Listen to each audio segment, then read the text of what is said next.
Yo, what's going on, guys? Crispy Flakes here. So it's that time of year, man, where there is going to be a billion trillion rumors going on in the NBA. So I probably will be doing multiple videos a day kind of covering them and stuff like that just because it's so much fun to talk about. But I will say, this latest one right here, I do not like. And that is that it is the report that DeMar DeRozan and Kyle Lowry want to join the Los Angeles Lakers, aka LeBronto in real life, man. So before we get going on this video, start discussing it, if you guys don't mind leaving a like, man, showing that crispy support, 1,000 likes is always the goal. And of course, subscribe if you're new to the channel. Okay, man, so like straight up, when it comes to this era of basketball, I would say, you know, more now than ever before, like competitiveness it just seems like it's like going away. I don't really know, man. Like the idea that DeMar DeRozan and Kyle Lowry, guys that were essentially, I hate to say this, man, I won't say it, man, kind of like LeBron's bitch for a little bit, you know, these conference, the fact that they would join him on the Lakers, I don't know, man. It just kind of rubs me the wrong way. These are both two fantastic basketball players. Nonetheless, I do think DeMar DeRozan is very underrated. You know, he's in the same realm as Ben Simmons, where because he can't really shoot the three-ball well, although I don't think he was that bad last season. You know, he's looked upon as maybe not like the greatest NBA. Like people do not give DeMar DeRozan his respect. Kyle Lowry obviously has a ring with the Toronto Raptors. I do respect that, you know, playing with Kawhi Leonard and stuff. But both these guys join in LeBron James and the Lakers. For one, I don't know how this gets done unless both these guys take a significant pay decrease.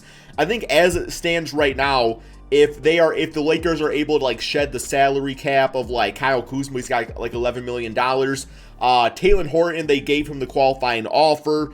You know, obviously guys like Drummond's not gonna be bad. KCP's very tradable. Then I do think they could free up the cap space to like go for a max player, but in this case, they're almost gonna have to split that max contract between Kyle Lowry and DeMar DeRozan. So yeah, real quick here, man, I do want to look at, you know, like what these guys were exactly doing last season. Let's look at DeMar DeRozan first here, man. So yeah, as you guys can see, last season for the San Antonio Spurs, 22 points, 7 assists per game. He did shoot, okay, like 26% from three off about 1 attempts per game, so not great. But I mean, at least he will like shoot it if he's absolutely wide open. What was interesting about DeMar last season, though, is that he played a lot of power forward. As you guys can see right here, basically Basketball Reference tells us like this is where he played the most at, right? So, yeah, man, that's like, that doesn't really work out with the Lakers. Like, look at Kyle Kuzma, for example. Kyle Kuzma's numbers took a big-time dip once they got Anthony Davis and essentially even LeBron James on the team because there was no place to really play Kuzma at. DeMar DeRozan playing shooting guard, I mean, that's what he notoriously played for most of his NBA career, so I guess he can do that.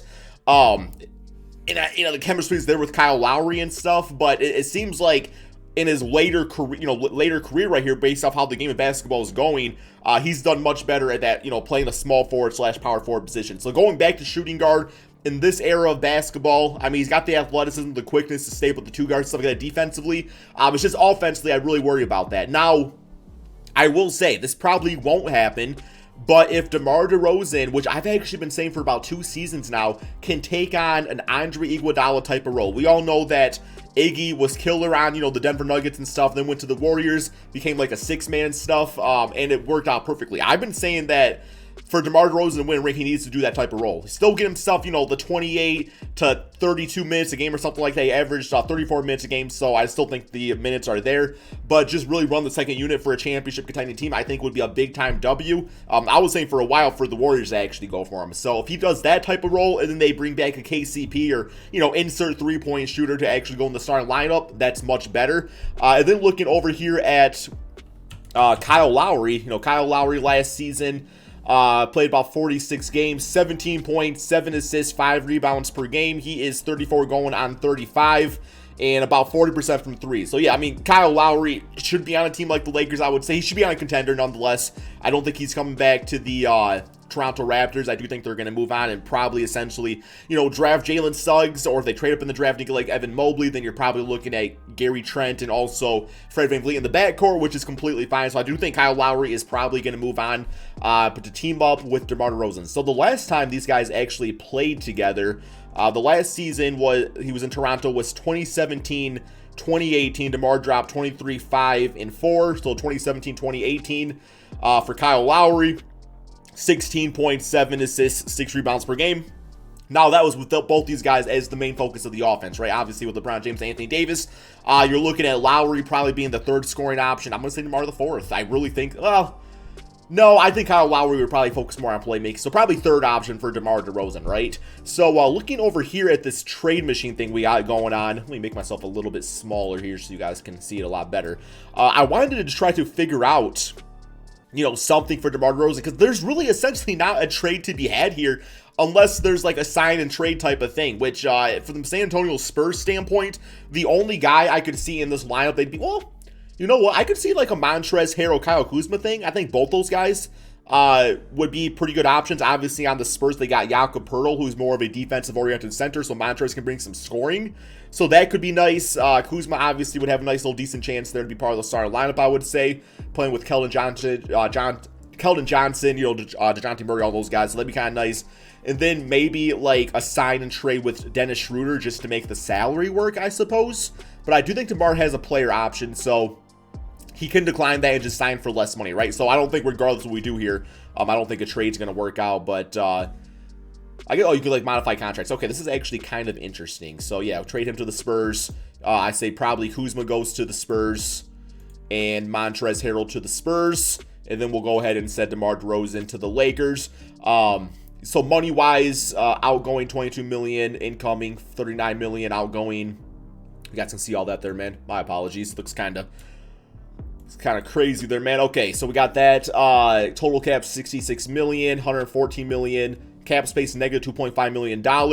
So yeah, I mean, I do think essentially this could work out. This could definitely work out and still leave some money for both teams to do some other stuff out there. So I wish it kind of does it tell you us like what type of, I'm sorry, I'm new to this website right here, man, but I wish it kind of told us like the effectiveness of if you were to like run the, oh, here we go, try trade.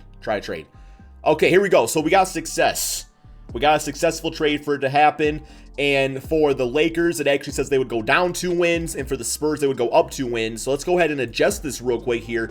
And now what we're going to do is actually toss in a third team. So let's add a third team right here. The Toronto Raptors. And we're going to go ahead and send Kyle Lowry over to the Lakers. And once again, that's assuming he declines the contract. It's going to say trade fail, but I still want to get an idea of what it's looking like right here. So financially, yes, it's not going to work. But adding on Kyle Lowry and DeMar DeRozan to the Lakers, it says is only good for +1 wins. And I think a lot of that, once again, comes down to team fit, right? So Spurs actually go +2 wins themselves, getting Kuzma, Montrezl, and Dennis Schroeder. I don't dislike that, man. Schroeder as a 6-man would work out nicely. That's pretty, and then obviously the Raptors, they're losing. They're not getting, they will not get anybody back here except whoever they draft and stuff, right? And they get cap space too for them, so that's really good for them, man. But yeah, I don't know. It's interesting. It's interesting. Kyle Lowry, DeMar DeRozan, would that actually work on the Los Angeles Lakers? It makes them a better team from a player personnel standpoint. I just don't see DeMar really fitting with LeBron, AD. I don't. Mainly LeBron. That's why. This is what I like it as. If DeMar DeRozan embraces the role, becomes that 6-man, then with LeBron James, if he's injured for a game or load managing, you put DeMar out there in the starting lineup, that works out perfectly. I mean, you don't really lose too much there because, like I said, LeBron's a beast. I mean, last season, 25.7 rebounds, 7 assists, but DeMar, 22 points, 4 rebounds, 7 assists. So, dare you say, like, poor man's LeBron James? They always said it's Michael Jordan with a hairline, right? But yeah.